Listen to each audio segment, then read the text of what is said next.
Everyone, this is Veronica. आज हम camel flu के बारे में बात करेंगे। कैमल फ्लू रिसेंटली आप न्यूज़ में सुन रहे होंगे क्योंकि कतर में फीफा वर्ल्ड कप चल रहा है, बहुत से लोग वहाँ पे जा रहे हैं। तो वार्निंग दी गई है डब्ल्यूएचओ की तरफ से कि कोविड से भी खतरनाक वायरस कैमल फ्लू जो है वो यहाँ पे फैल सकता है।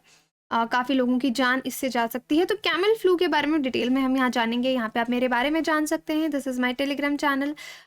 यहाँ पे आप मुझसे कनेक्ट कर सकते हैं because I feel together we can make a huge difference. तो प्रिंट मीडिया में भी हर जगह ये न्यूज़ है कि वायरस का डर कतर में बना हुआ है। फीफा वर्ल्ड कप 2022 के जो फैंस हैं वो कैमल फ्लू से इन्फेक्ट होने के कगार पे हैं, मतलब रिस्क पे हैं। अब जो फीफा वर्ल्ड कप है, वर्ल्ड का एक बहुत बड़ा इवेंट माना जाता है। बहुत सारे फैंस हैं इसके, और जब से कोविड-19 एपिडेमिक हुआ था उसके बाद ही बहुत बड़ा इवेंट होने वाला है। 1.2 मिलियन लोग इसको देखने आने वाले हैं कतर में। और एक्सपर्ट्स ने यहाँ पे कहा है कि यहाँ पे डर है कि जो फैंस हैं वो कैमल फ्लू कैच कर सकते हैं। डब्ल्यूएचओ ने भी इन एक्सपर्ट्स को बैक किया है, कहा है येस दिस इज़ ट्रू। ये एक MERS है, यानी मिडल ईस्ट रेस्पिरेटरी सिंड्रोम है, जिसको कैमल फ्लू बोलते हैं, और ये कोविड-19 से भी ज़्यादा खतरनाक है। और ये भी माना जा रहा है कि जो कैमल फ्लू है इसमें पूरा पोटेंशियल है कि ये दुनिया में एक नया पैंडेमिक शुरू कर सकता है। अगर कोविड से खतरनाक है और ट्रांसमिशन रेट भी इसका हाई है तो ये एक पैंडेमिक शुरू कर सकता है।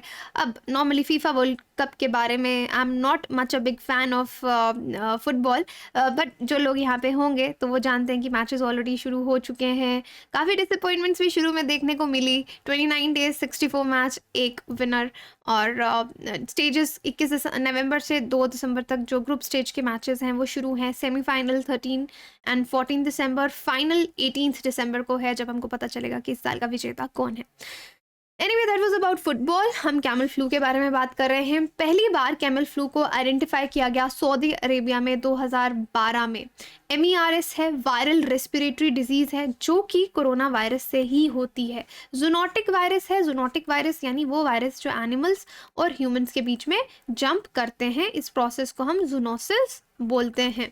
ये एनिमल्स और ह्यूमंस के बीच में जाते हैं। यूजुअली एनिमल से ह्यूमन में आते हैं। जब ह्यूमन से एनिमल्स में आते हैं तो हम उसको रिवर्स जूनोसिस भी बोलते हैं। अब ये किससे लिंक्ड है? जो आपके एक हम्प वाला कैमल होता है, जिसको ड्रोमेड्री भी बोलते हैं, उससे लिंक्ड है। Middle east, African and south Asian countries में कैमल फ्लू देखा जाता है। आप कह सकते हैं कोविड-19 का ही भाई बहन है, लेकिन उससे ज़्यादा खतरनाक, क्योंकि इससे जितने भी लोगों को इन्फेक्शन होती है उसमें से 1/3 लोगों की डेथ हो जाती है। इतना खतरनाक है ये। और एक नया पैंडेमिक भी शुरू हो सकता है इसके चलते। सिम्टम्स अगर हम इसके देखें तो जैसे कोविड के सिम्टम्स थे, fever, cough, shortness of breath, यही सिम्टम्स इसके रहते हैं। निमोनिया कुछ केसेस में यहाँ पे देखा जाता है, लेकिन यूजुअली गैस्ट्रो इंटेस्टाइनल यानी स्टमक में आपके प्रॉब्लम्स होने शुरू हो जाती हैं।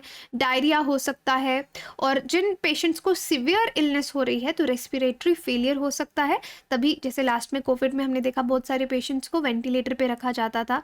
बहुत कम पेशेंट्स उसके बाद बच के आते हैं, और कई बार मोस्टली लोगों की डेथ हो जाती है। तो सिवियर इलनेस में यही चीज़ देखी जा रही है।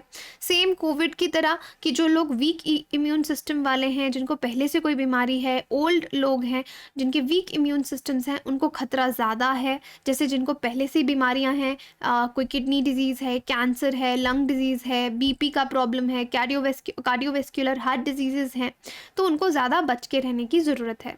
कैमल फ्लू फैलता कैसे है? एनिमल्स और लोगों के बीच में ये फैलता है। ह्यूमंस डायरेक्ट या इनडायरेक्टली अगर कैमल के कांटेक्ट में आएंगे तो हो सकता है। इसलिए कहा जाता है अगर आप किसी एनिमल से कैमल के कांटेक्ट में आ रहे हैं उसके बाद अपने हाथ अच्छे से वॉश करें ताकि ट्रांसमिशन ना हो। Although direct route, exact route transmission का भी अनक्लियर है, पता नहीं है कि कैसे होता है, बट इट हैपन्स। आपस में लोगों में भी ट्रांसमिट हो सकता है। अभी तक इसकी कोई भी वैक्सीन भी अवेलेबल नहीं है। ट्रीटमेंट, ऑल्दो जो एग्जैक्ट ट्रीटमेंट है इस बीमारी के लिए वो भी डेवलपिंग स्टेजेस पे है। एंड WHO ने यही एडवाइस किया कि जो लोग फार्म या मार्केट्स में जा रहे हैं वो अपना ध्यान रखें, हाइजीन जो है वो मेंटेन करके रखें, बीमार एनिमल के टच में ना आए। अब बात आती है, काफ़ी लोग कैमल का मीट खाते हैं और मिल्क कंज्यूम करते हैं। अगर आप कच्चा मीट खा रहे हैं, अंडर कुक्ड है, प्रॉपरली कुक्ड नहीं है, तो रिस्क इन्फेक्शन का हो सकता है। But yes, meat and milk से अदरवाइज कोई प्रॉब्लम नहीं है। न्यूट्रिशियस प्रोडक्ट्स हैं, अच्छे से पैस्चराइज्ड हो, अच्छे से कुक्ड हो, प्रॉपर हीट ट्रीटमेंट दी हो, दे कैन बी कंज्यूम्ड। तो कतर में पहले भी आउटब्रेक देखा गया है 2012 में। अगर आप देखेंगे 2012 के बाद 2600 केसेस इसके आए हैं, जिसमें 935 डेथ्स भी हुई हैं और अलग 27 कंट्रीज़ में ये रिपोर्ट किया गया है। इनफैक्ट यूनाइटेड किंगडम में भी यूनाइटेड किंगडम में रिपोर्ट नहीं किया गया, यूनाइटेड किंगडम का एक वेबसाइट है AFL साइंस, उन्होंने ये डेटा जो है वो हमको दिया है।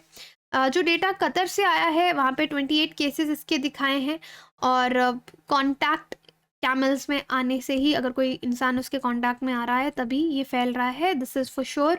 लार्जेस्ट आउटब्रेक जो है वो हेल्थ केयर फैसिलिटीज़ में भी हुआ है, साउथ अरेबिया में, UAE में, साउथ कोरिया में। 80% ह्यूमन केसेस जो हैं सऊदी अरेबिया से हमें सामने आए हैं, हमारे सामने आए हैं। केसेस को मिडल ईस्ट के बाहर भी रिपोर्ट किया गया है, लेकिन जो लोग ट्रैवल करते हैं वहाँ पे उनके थ्रू ये फैलता है। So yes, now let's see camel flu. I hope जो लोग यहाँ पे जाएंगे वो प्रॉपर मास्क एंड ऑल जो भी प्रिकॉशंस हैं वो लेंगे। बाकी आप अपनी तैयारी हमारे साथ आसान कर सकते हैं। इंडिया के बेस्ट एजुकेटर्स आपको यहाँ पे पढ़ा रहे हैं। सिर्फ 6 महीने बचे हैं प्रीलिम्स को। कोड मेरा याद रखिए, वीरो UPSC। इन केस आप सब्सक्रिप्शन लेने वाले हैं, रफ्तार और एक्सेलरेट 2 बैचेस हमारे शुरू हो रहे हैं, आप एनरोल कर सकते हैं। अब आपकी स्टेजेस जो प्रिपरेशन है फाइनल स्टेजेस में है। सो कोर्स आप ले लीजिए।